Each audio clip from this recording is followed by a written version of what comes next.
Greetings, audience! Today I wanted to take some time to talk about some physics differences in Nitro-Fueled compared to the original Crash Team Racing. Now, there's no denying that Beanox have already done a good job at remaking the classic game, but I want to go over a few things that I think would make this remake not only closer to the original feel of the game, the good parts of the original feel of the game that is, but also make the game more enjoyable overall, of course. This may be a pretty quick video due to there not being much to cover since, like I said, Beanox have done a great job so far. The first thing I want to discuss is the wall collision. In the original, whenever you would collide with a wall to the side of you while in the air, your player would bounce off of the wall, unlike in the remake. In the remake, it seems to just suddenly stop you either way. This can be annoying, and it would obviously make things more enjoyable if it were the way it was in the original CTR. The next thing I want to discuss is one of the biggest things that bugs me and has me switching between the remake and the original often. In the original, the cart bouncing was much quicker and responsive, and you could even bounce back and forth real quick like this. Ooh, look at that. Another important thing to note while we're discussing the bouncing is that jumping into a drift can be much quicker at times within the original. In the original, you can jump into a drift quicker by tapping your jump button after you've jumped to turn to the opposite direction to jump into a drift. There are other times where the drift jump is quicker than the normal without doing the tapping, and it's done in one hop, but I'm not exactly sure what triggers those. I think it may have to do with how much speed you've gained. Anyways, that feels much better that way rather than having the drift jump be the same amount of time every time. So slow. Well,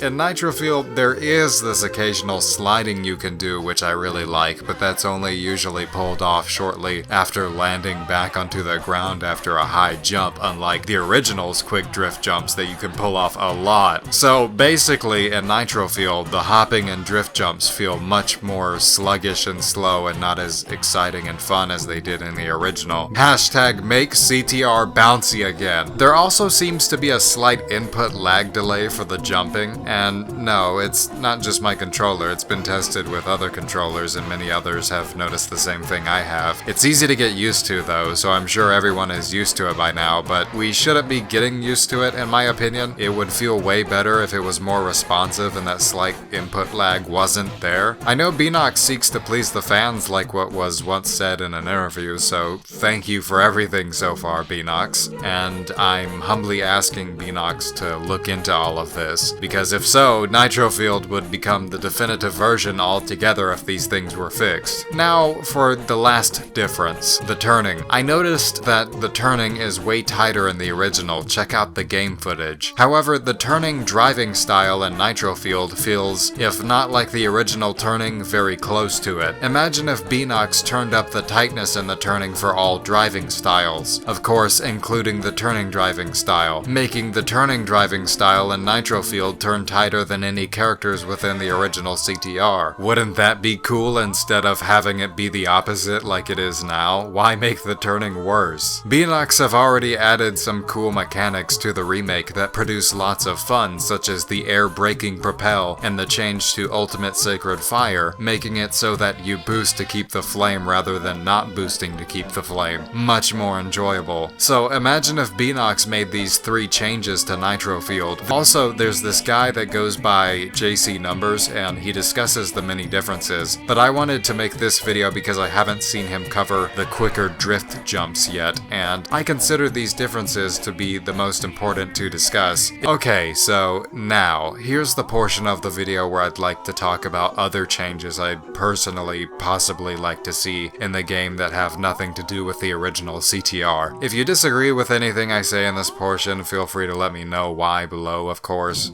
So, does anybody remember the stunt arena in Crash Tag Team Racing? Am I the only one who thought that was very fun? I feel as though if something very similar to that was included as a game mode, it would add so much more replayability to the game. I rarely ever play battle mode or anything else aside from the regular racing modes like the regular races, time trials, and such. So there's another way to keep people coming back to the game. maybe add on to the mode in some kind of way to make it even more fun than how it was in Tag Team. So another thing I thought about was that if Beanox does fix the wall collision issue, imagine if they also made it to where you don't lose blue fire when colliding your side to a wall, since there's already enough obstacles to stop you and people with items. Instead, you only lose it when you either run out of it, get hit by an obstacle or item, or collide face first into a wall. More fun to be had that way, in my opinion. Online would definitely be much more enjoyable, knowing that you just have to worry about those 3 things instead of the usual 4 that unfortunately includes not even slightly touching the walls. So just imagine that for a second. Also, add Willy Wumpa cheeks, please.